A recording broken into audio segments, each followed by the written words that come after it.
As a parent, you watch your child every day. You see them play, laugh, eat, sleep. You think you know them inside and out.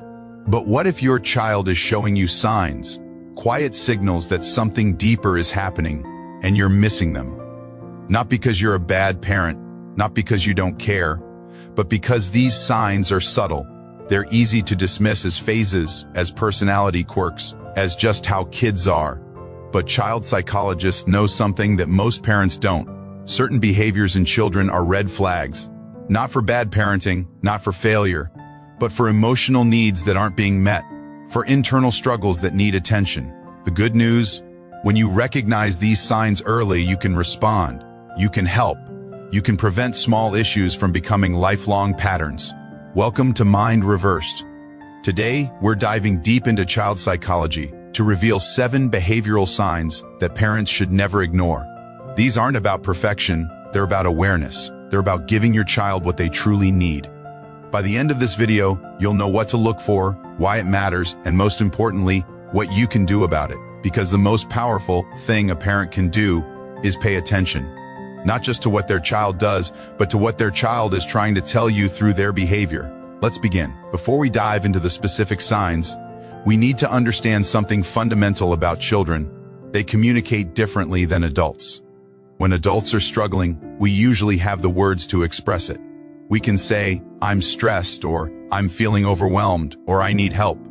Children, especially young children, don't have that emotional vocabulary yet. Their brains are still developing. The language centers aren't fully formed. The emotional regulation systems are immature, so children communicate through behavior. Their actions are their language. A tantrum isn't just a tantrum. Withdrawal isn't just shyness. Aggression isn't just bad behavior. These are all forms of communication. Your child is telling you something important. The question is, are you listening? Child psychologists call this behavioral communication. It's the primary way children under 10 years old express internal distress. And even teenagers who have language skills often revert to behavioral communication when emotions are overwhelming. The behaviors we're about to discuss aren't occasional things. Every child has bad days. Every child acts out sometimes. What we're talking about are patterns, consistent behaviors that show up repeatedly over weeks or months. That's the key difference. One day of clinginess isn't a red flag, but a child who suddenly becomes clingy for weeks, that's a signal. One afternoon of not wanting to go to school isn't concerning. But consistent school refusal, that needs attention. So as we go through these 7 signs, ask yourself, is this a pattern I'm seeing in my child? Has this been consistent? Is this a change from how they used to be? If the answer is yes, don't panic, but do pay attention, because your child is trying to tell you something. Sign number 1, excessive people-pleasing. This might surprise you. Many parents actually praise this behavior. My child is so good. They never complain. They always do what they're told. They're so easy. But child psychologists see something different. They see a child who has learned that their worth depends on making others happy. They see a child who is suppressing their own needs, feelings, and preferences. Healthy children push back sometimes. They say no. They express preferences. They have boundaries. This is normal development. It's how children learn to be autonomous individuals. But a child who always says yes, who never expresses their own wants, who constantly asks, "Is this okay?" or "Are you happy with me?" That child is showing you something concerning. They've learned somehow that their own feelings don't matter, that love is conditional, that they need to earn approval by being perfect. Where does this come from? Sometimes from critical parenting where mistakes are punished harshly. Sometimes from inconsistent parenting where the child never knows what will make the parent happy. Sometimes from having a parent who is emotionally fragile, and the child has learned to manage the parent's emotions. The psychology here is about secure attachment. Children need to know they're loved unconditionally, not for what they do, but for who they are. When a child becomes a chronic people pleaser, they've lost that security. The long-term impact? These children often become adults with no boundaries. They burn out trying to make everyone happy. They struggle to know what they actually want because they've spent their whole life prioritizing others. What can you do? Start validating their feelings, even when you disagree with them. Say things like, "I hear that you don't want to do this right now, It's okay to feel that way, but we still need to do it. Notice the difference? You're validating the feeling while still maintaining the boundary. Ask them what they want. Not just about big things, but small things. What do you want for lunch? What game do you want to play? Give them safe spaces to have preferences and express them. And critically, show them that your love doesn't change when they disagree with you or make mistakes. This is the foundation of secure attachment. Sign number 2. Never showing anger similar to people-pleasing, but distinct. This is a child who never gets mad, never has tantrums, never expresses frustration or anger. Again, many parents see this as good behavior. My child is so calm. They never lose their temper. But anger is a healthy, normal emotion. It signals that a boundary has been crossed. It provides energy to stand up for yourself. It's protective. Children should get angry sometimes. When another child takes their toy, when they're treated unfairly, when they're frustrated because something is difficult. A child who never shows anger is a child who has learned that anger is dangerous, usually because they've been punished for it. We don't get angry in this house. Stop that right now. Go to your room until you can be pleasant. What the child learns: my anger is bad. I am bad when I'm angry. I need to suppress this feeling. But suppressed anger doesn't disappear. It goes underground. These children often develop anxiety, depression, or physical symptoms like stomach aches and headaches. In adolescence, suppressed anger can explode into rage or turn into self-harm. The neuroscience here is important. When a child suppresses anger repeatedly, they're essentially training their brain to shut down emotional expression. The amygdala, which processes emotions, becomes dysregulated. The prefrontal cortex, which manages emotions, becomes overactive to the point of exhaustion. Research by developmental psychologist Dr. Laura Markham shows that children who are allowed to express anger appropriately develop better emotional regulation skills as adults. They learn the difference between feeling anger and acting on it destructively. What can you do? Validate anger. When your child seems frustrated, name it. You seem really angry right now. It's okay to feel angry. Teach them that. The feeling is okay, but certain behaviors aren't. It's okay to be angry. It's not okay to hit. Let's find another way to show your anger. Give them appropriate outlets: physical activity, art, talking, punching a pillow. These aren't encouraging violence, they're teaching healthy emotional discharge. And model healthy anger yourself. Let your child see you get frustrated and handle it calmly. I'm feeling really angry right now because traffic made me late. I'm going to take some deep breaths and calm down. This teaches them that anger is manageable, not catastrophic. Sign number 3. Constant apologizing. I'm sorry. Sorry. My fault. I'm sorry. If your child apologizes constantly for things that aren't their fault, for things that don't need apologies, reflexively whenever anything goes wrong, this is a red flag. Healthy apologies are good. Teaching children to take responsibility for their mistakes is important. But we're talking about something different.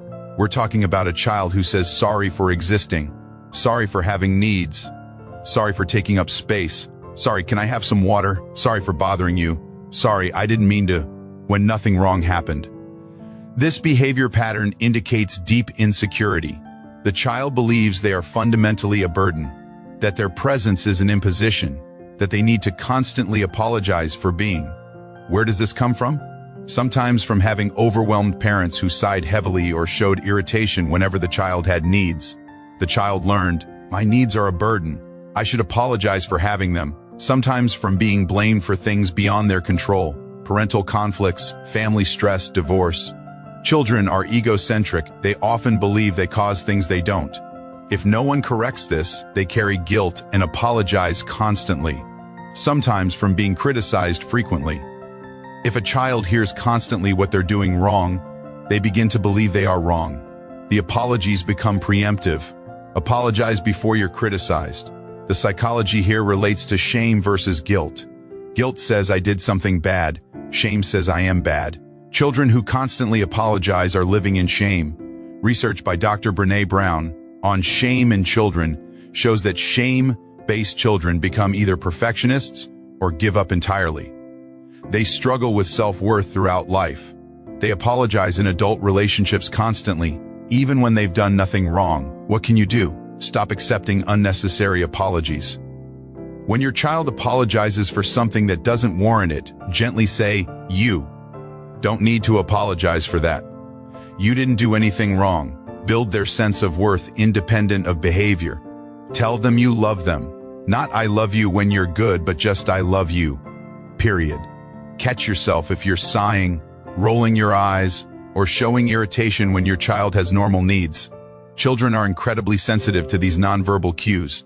And if you've contributed to this pattern, it's okay to repair. Say, "I realize I've been irritated when you ask me for things. That's not your fault. You're allowed to have needs. I'm working on managing my stress better." Children are resilient.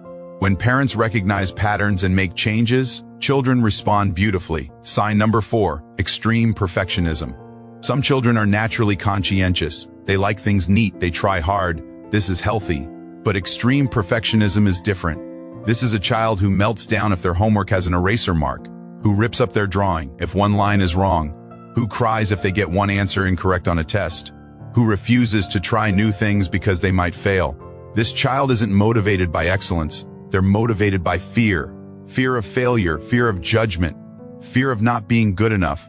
And underneath that fear is usually a belief: I am only valuable if I'm perfect. Mistakes mean I'm worthless.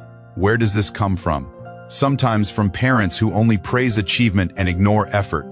The child learns, my worth comes from outcomes, not from who I am. Sometimes from criticism of mistakes.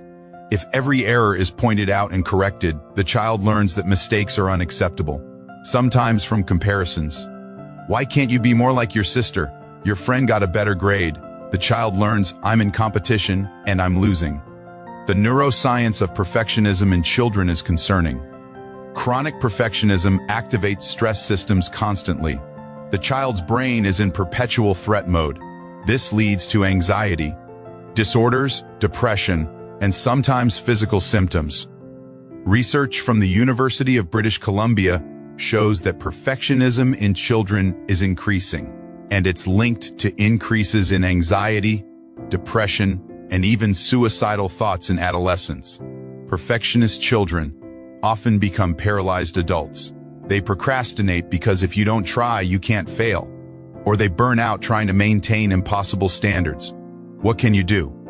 Praise effort, not just outcomes. I'm proud of how hard you worked rather than, I'm proud you got an A. Normalize mistakes. Talk about your own mistakes. I messed up today at work, but I learned something from it. Show that mistakes are part of life, not catastrophes. Create low-stakes opportunities for imperfection. Art projects where mess is encouraged. Games where losing is part of the fun.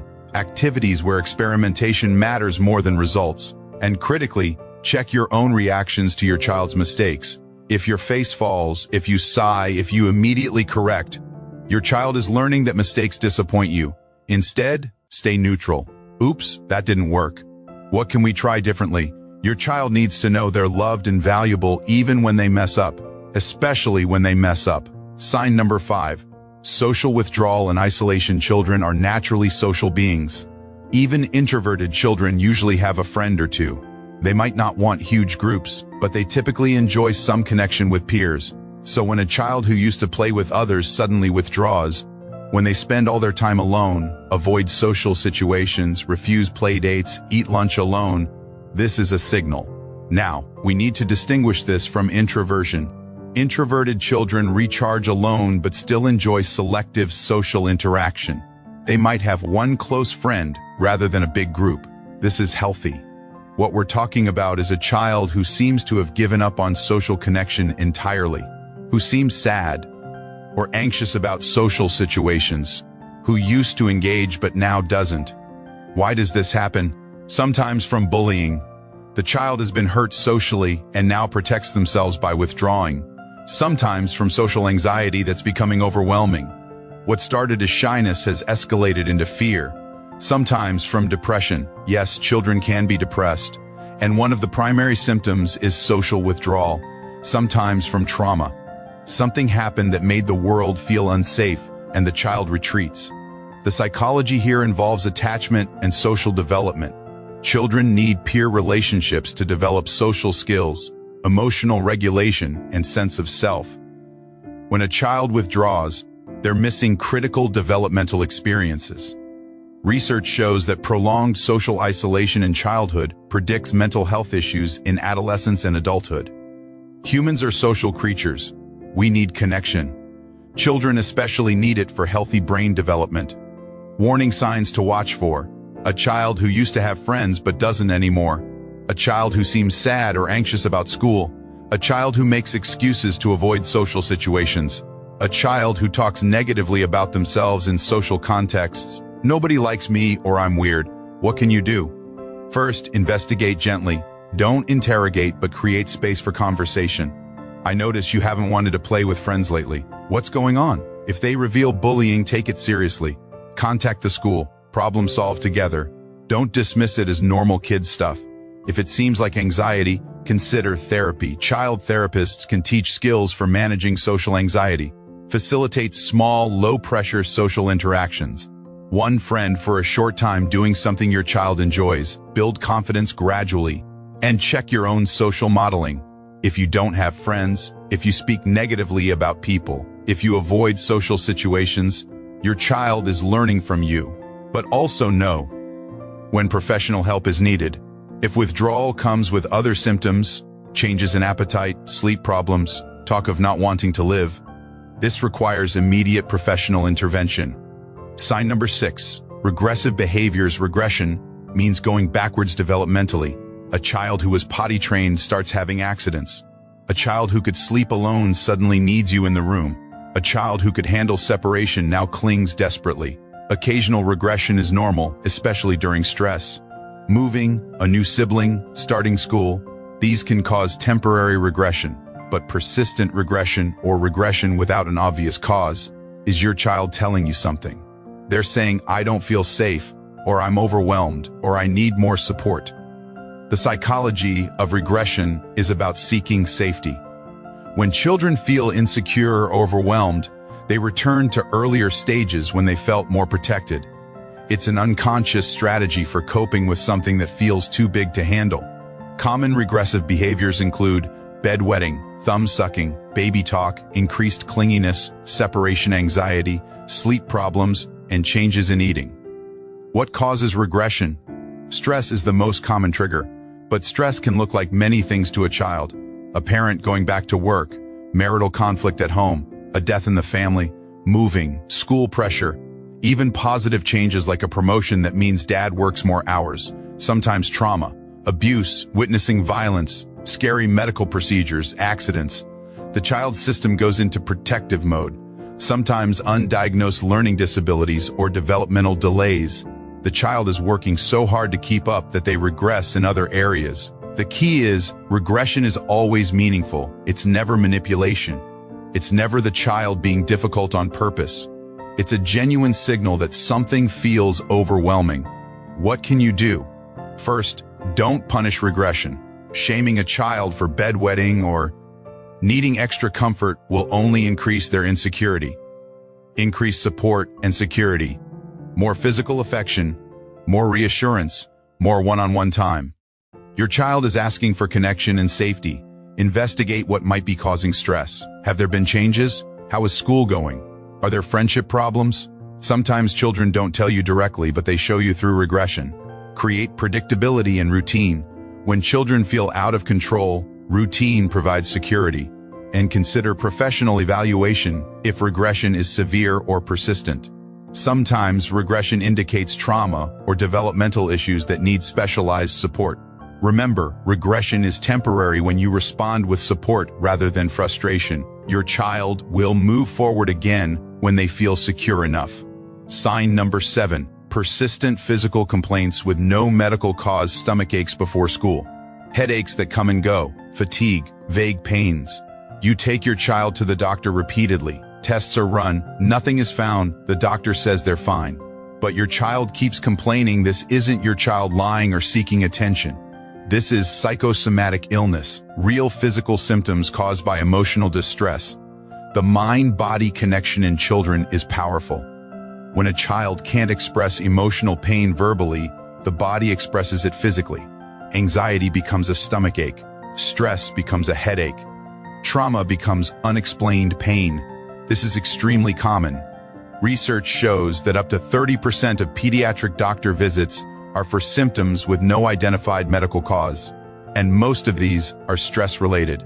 Common patterns: stomach aches before school suggest school-related anxiety.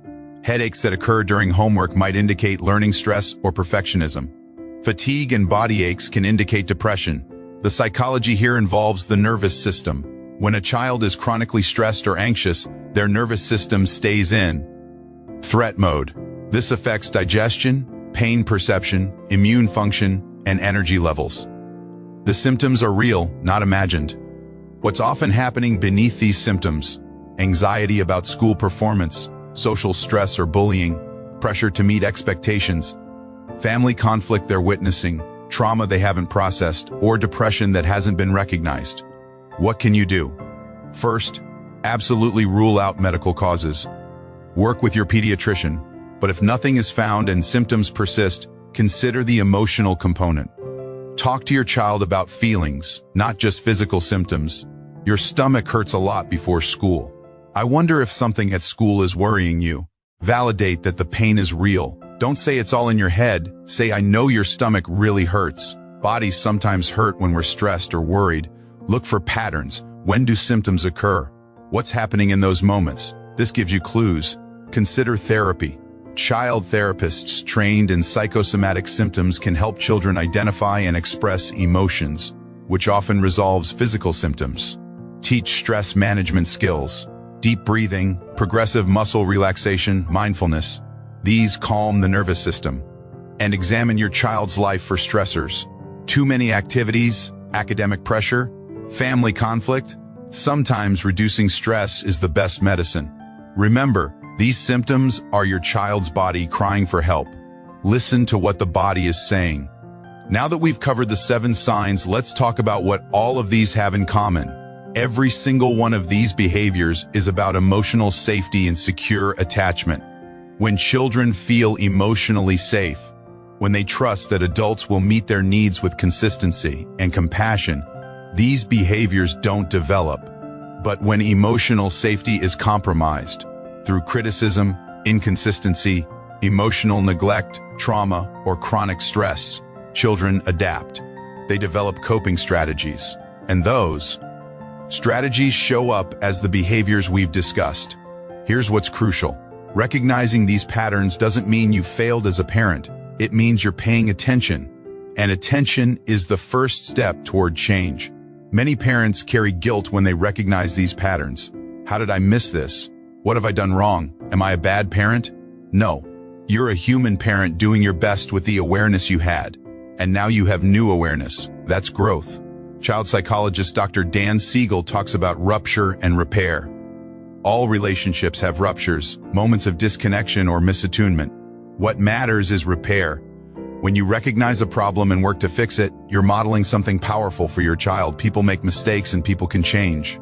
Your child doesn't need perfect parenting. No such thing exists. Your child needs good enough parenting with lots of repair. They need to know that when things go wrong, you'll work to make them right. So if you've recognized your child in any of these signs, here's what to do. First, observe without judgment. Watch the patterns. Confirm what you're seeing. Second, have a conversation with your child. Age-appropriate, gentle, curious. Not what's wrong with you, but I've noticed this behavior. Can you help me understand what's going on? Third, examine your own responses. Are you contributing to this pattern? What might need to change in how you respond to your child? Fourth, increase connection and security. More physical affection, more one-on-one time, more emotional validation. These are healing regardless of the specific issue. Fifth, consider professional support. Child therapists, school counselors, developmental specialists. There's no shame in getting help. It's actually one of the most responsible things you can do. And finally, practice patience. Behavioral patterns developed over time won't disappear overnight. Change is gradual. But with consistent support, children are remarkably resilient. Before we end, let's address something important. What if you see these signs in your own childhood? What if watching this video made you realize you showed these behaviors and no one noticed? First, I want to acknowledge that pain. Being an unseen child leaves lasting impacts, and recognizing it now can bring up grief for what you needed and didn't get. But here's the hopeful part. Awareness is powerful. Understanding why you develop certain patterns is the first step to changing them. Many adults work through childhood patterns in therapy and create healthier ways of being. And if you're a parent now, recognizing your own patterns helps you avoid repeating them with your children. Generational patterns can be broken. It happens every day.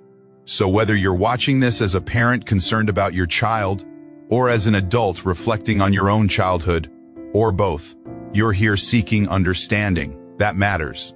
Child psychology isn't about creating perfect children or being perfect parents.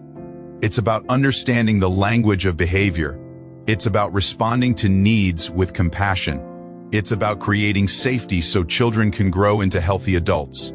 The 7 signs we discussed today: people-pleasing, suppressed anger, constant apologizing, extreme perfectionism, social withdrawal, regression, and physical symptoms. These are all your child's way of saying, "I need help. Something doesn't feel right. Please see me." And when you see them, when you respond with love and support rather than punishment or dismissal, everything can change. Your child is communicating with you every single day through their behavior. The question is, are you listening? And now, with this information, you're better equipped to listen deeply and respond with exactly what your child needs. Before we end, I want to hear from you. Did you recognize your child in any of these signs? Or did you recognize yourself as a child? Share in the comments. This is a judgment-free space. We're all learning together. If this video helped you understand your child better, please subscribe to Mind Reversed. We create psychology content that helps parents, adults, and anyone wanting to understand human behavior more deeply. Hit that like button, share this with parents who might need it, and turn on notifications for more child psychology and parenting insights. Remember, you don't need to be a perfect parent. You just need to be a present one who pays attention, who makes repairs, and who loves your child unconditionally. Thank you for being here. Thank you for caring enough to learn. Your child is lucky to have you. This is Mind Reversed. Take care of yourself, and take care of those little ones who need you.